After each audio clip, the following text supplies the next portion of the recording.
హస్తప్రయోగం చేయడం వలన నష్టాలే నష్టాలు. హస్తప్రయోగం చేయడం వలన చాలామందికి ఏమవుతుందంటే, నరాలు చాలా వీక్ అయిపోతాయి. వాళ్లకు రాబోయే రోజుల్లో టైమింగ్ ఇష్యూస్ వస్తాయి. వాళ్లకు శీఘ్రస్ఖలనం లాంటి ప్రాబ్లమ్ వస్తుంది. హస్తప్రయోగం చేయడం వలన మాకు అడ్వాంటేజెస్ ఏంటి అని ఒకవేళ అడిగితే, మీకు ఏంటంటే, మీకు ఒకవేళ పార్ట్నర్ లేరు, అప్పుడు మీరు చేసుకొని మీకు తృప్తి పొందే దానికంటే ఎక్కువ ఏం రాదు. కానీ హస్తప్రయోగంలో కూడా వీర్యం వెళ్తుంది. అంగము ఒకవేళ గట్టిగా పడి మీరు నేచురల్ సెక్స్ చేస్తే కూడా వీర్యం వెళ్ళిపోతుంది. కానీ హస్తప్రయోగం వలన ఏవైతే వీర్యం వెళ్తుందో అది అంటే అంతా మీకు ఆర్గాజం రాదు. ఇంకా అది మీకు అక్కడ హెల్దీ ఉండదు. ఇక్కడ నేచురల్ సెక్స్లో ఒకవేళ కలిస్తే ఇక్కడ కూడా వీర్యం అవుతుంది మీది. కానీ మీకు ఇంకా అది అడ్వాంటేజ్ అవుతుంది, ఇంకా మంచిగా అవుతుంది. మీకు ఇమ్యూనిటీ పెరుగుతుంది. ఎండార్ఫిన్స్, హ్యాపీ హార్మోన్స్ అవన్నీ సీక్రెట్ అవుతాయి బాడీలో. దానివలన ఏమవుతుందంటే మీకు ఒక రకమైన శక్తి వస్తుంది, అక్కడ శక్తి పోతుంది. అయితే ఇది చాలా డిఫరెన్స్ ఉంటుంది. ఎప్పుడైనా సరే లైంగిక సమస్యలు రాకూడదంటే హస్తప్రయోగం చేయొద్దు. ఇప్పుడు ఇది ఏం సంజోగమో ఏమో కానీ మా దగ్గర ఎన్ని పేషెంట్స్ వస్తారు కదా, ఒకవేళ వాళ్ళకి ఏమైనా ప్రాబ్లం ఉండి ఇబ్బంది ఉంటే it is related to masturbation. చాలామంది ఆండ్రాలజిస్ట్ నా మాటతో అంటే అగ్రి అవ్వచ్చు, అంటే అవ్వకపోవచ్చు కూడా. యూజువల్లీ ఇవాళ రేపు చాలామంది ఆండ్రాలజిస్ట్ చెప్తున్నారు మాస్టర్బేషన్ వలన కూడా ఇబ్బందులు వస్తున్నాయని. అయితే ఉట్టి మాస్టర్బేషనే అని కాదు, తిండి, దాంతో నిద్ర, దాంతో ఫోన్ మూవీస్ చూడడం, బూత్ సినిమాలు చూడడం, హస్తప్రయోగం చేయడం చాలామందికి అలవాటు అయిపోయింది ఇవాళ రేపు. చూడండి మీరే మీ లైఫ్ స్టైల్లో చూడండి అలాగే ఉంటుంది. సో హస్తప్రయోగం ఎప్పుడైనా సరే మంచిది కాదు. ఎప్పుడైనా సరే సెక్స్ చేసే ముందు మీరు స్ట్రెస్ ఫ్రీ ఉండాలి. మీకు టెన్షన్ ఏమి ఉండదు. నాకు టెన్షన్ ఉంది, నేను సెక్స్ చేయగలుగుతాను సార్ హ్యాపీగా అంటే చేయలేరు. సెక్స్ చేసేటప్పుడు మీరు హెల్తీగా ఉండాలి. అంటే హెల్దీ అంటే మీకు మోకాలు నొప్పులు అవి ఇవి అలాంటివి పెట్టుకోకూడదు. అలాగే ఎప్పుడంటే చాలామంది వాష్రూమ్కి వెళ్ళడము అది వెళ్ళి ఫ్రీ అయిపోవాలి ముందు. దాని తర్వాత మీరు పార్టిసిపేట్ అవ్వాలి. ఒకవేళ మీరు అప్పటిదప్పుడు వెళ్తున్నారు అసలు చేయట్లేదు అంటే ప్రాబ్లం. అప్పుడు అక్కడ అర్జెన్సీ వస్తుంది. మరి మధ్యలో వదిలేటి వెళ్ళాలి, అంతా డిస్టర్బ్ అవుతుంది. ఫస్ట్ క్లియర్ దానికి టైం ఇవ్వండి. డెఫినెట్లీ 45 మినిట్స్ టైం ఇవ్వాలి. మీరు సెక్స్ లైఫ్లో మంచిగా ఉండాలంటే 45 మినిట్స్ మీ బెడ్రూమ్లో మీరు గడపాలి. అది వీక్లీ వన్స్ కాకపోవచ్చు, వీక్లీ ట్వైస్, అట్లీస్ట్ ట్వైస్. నేను ఒక అతనికి చెప్పాను, మీరు వీక్లీ ట్వైస్ మంచిగా వాడండి అంటే రోజు కలవద్దా అని అడుగుతున్నారు. అట్లా కాదండి, మీరు క్వాలిటీ మీద మీరు ఇన్సిస్ట్ అవ్వాలి. ఎప్పుడైనా సరే క్వాంటిటీ మీద కాదు.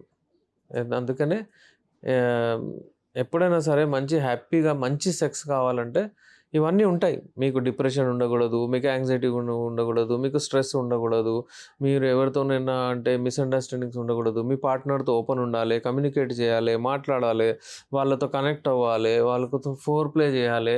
ఇవన్నీ ఇంపార్టెంట్. చేస్తేనే హెల్తీగా ఉంటారు. అంగం సైజు 5.1 to 5.5 ఏషియన్స్లో అని రీసెర్చ్ చేశారు.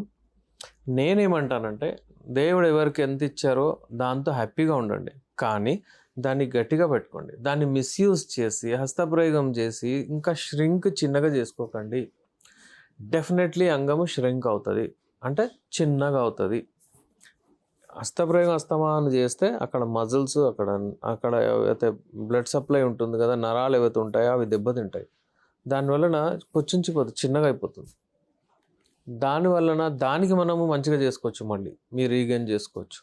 ఇంకా 8 times బ్లడ్ దూసుకెళ్తుంది దీనిలో, అంగం అంత పొడుగు అవుతుంది. అయితే 3 రెట్లు 4 రెట్లు అంగం పొడుగు అవుతుంది. ఇప్పుడు ఇంత ఉన్న అంగం ఇంత అవుతుంది, అంటే 4 రెట్లు ఎక్కువ అవుతుంది. మన మెడిసిన్స్తో ఏంటంటే ఇంకా మంచిగా అవుతుంది, రాడ్ లాగా గట్టిగా ఉంటుంది, ఎక్కువసేపు ఉంటుంది. అయితే సైజు గురించి చాలా అపోహలు ఉన్నాయి. నేను ఎప్పుడు చెప్తుంటాను, ఎవరైనా 6 feet అబ్బాయి ఉన్నాడు అనుకోండి, ఇంకో అతను ఉన్నాడు, అతను 5.5 ఉన్నాడు. నేను 6 feet అవుతానంటే కుదురుతుందా? కుదరదు. ఎవరైనా చెప్పారనుకోండి, నేను మందులు ఇస్తాను మీరు వాడండి, మీరు 6 feet అవుతారంటే మీరు తీసుకొని వాడితే మీరు ఇంటెలిజెంటా? ఇది మంచిదా? అంటే ఇది మీరు ఫూల్ అవుతున్నారు కదా. అలాగే అది కూడా ఆన్లైన్లో ఎప్పుడు తెప్పించుకోకండి. అంగంలో సైజు అంత అవుతుంది ఇంత అవుతుంది అంటే తప్పు.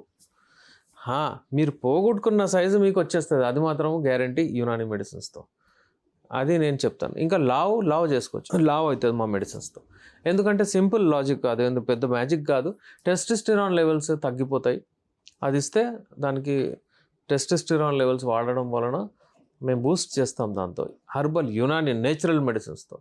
దానివలన గట్టిగా లావు కూడా అవుతుంది. సైజు కూడా అంటే దాని డయామీటర్ కూడా థిక్‌నెస్ పెద్దగా. ఏజ్‌ని బట్టి అంటే మీరు ఒక ప్రశ్న వచ్చింది మనకు 20-30లో ఎవరైతే సెక్స్ చేస్తారో, ఇంకా 30-40లో ఎవరు చేస్తారో, 40-50లో ఎవరు చేస్తారో వాళ్ళకి డిఫరెన్స్ ఉంటుందా? ఒకవేళ డిఫరెన్స్ ఉంటే ఏం డిఫరెన్స్ ఉంటుంది? ఎందుకు ఉంటుంది? రైట్. ఇది చాలా మంచి ప్రశ్న. 20-30 వాళ్ళు ఎవరికైతే ఉంటాయో వాళ్ళకు టెస్టోస్టెరాన్ లెవెల్స్ చాలా హై ఉంటాయి. దాని వలన వాళ్ళకు మూడ్ స్వింగ్స్, వాళ్ళ ఫిజికల్ హెల్త్ కూడా మంచిగుంటది. వాళ్ళు చేస్తారు. వాళ్ళు సెక్స్‌లో పార్టిసిపేట్ డైలీ కూడా చేస్తారు. పెళ్ళైన తర్వాత వాళ్ళు ఎక్కువసేపు కూడా చేస్తారు. మల్టిపుల్ టైమ్స్ కూడా చేస్తారు. ఇదొక ఫ్యాక్ట్. ఈ 30 ఏళ్ళ లోపల ఎవరైతే ఉంటారో 20-25 నుంచి వాళ్ళకు లైంగిక ఇంట్రెస్ట్ చాలా ఉంటుంది. ఎందుకంటే హార్మోన్స్ పీక్ పైన ఉంటాయి. ఇంకా స్ట్రెస్ లెవెల్స్ టెన్షన్ ఏమి ఉండవు. అట్లా ఉంటాయి. 30 తర్వాత 40 వరకు మంచిగా చేస్తారు. కానీ అంత పర్ఫార్మెన్స్ ఉండదు. కొంచెం తగ్గిపోతుంది. 40-50 వరకు ఇంకా తగ్గిపోతుంది. యూజువల్లీ చెప్తారు అమ్మాయిలు అంటే విమెన్ ఆంటీస్ నాటీ అయిపోతారు అప్పుడు. ఈ అబ్బాయిలు ఏంటంటే వీక్ అయిపోతారు. ఎందుకంటే వాళ్ళకు చాలా రెస్పాన్సిబిలిటీస్ వచ్చేస్తాయి. పిల్లలు పెద్దగా అవుతారు, చదువుతారు, 10థ్‌లో వస్తారు, ఇంటర్‌లో వస్తారు. అప్పుడు వాళ్ళు వీక్ అయిపోతారు. అయితే ఆ 25-30 లోపల ఏదైతే పర్ఫార్మ్ చేస్తున్నాడు అబ్బాయి అలా ఈయన చేయలేడు. ఎందుకంటే ఈయనకు చాలా రెస్పాన్సిబిలిటీస్ వచ్చేస్తాయి. ఇంకా హెల్త్ పరంగా కూడా కొంచెం వీక్ అయిపోతారండి. అది డిఫరెన్స్ ఉంటుంది. అయినా వీళ్ళ ఎక్స్పీరియన్స్ వీళ్ళకు ఉంటుంది. వాళ్ళకి అట్లుంటుంది కానీ అది ఉంటుంది. వాళ్ళ ఏజ్‌కి వచ్చే వరకు వీళ్ళు అంటే అరే 30లో నేను అలా చేస్తే బాగుంటుండే అనుకుంటారు. అయితే ఇవన్నీ మిక్స్చర్ ఉంటాయి.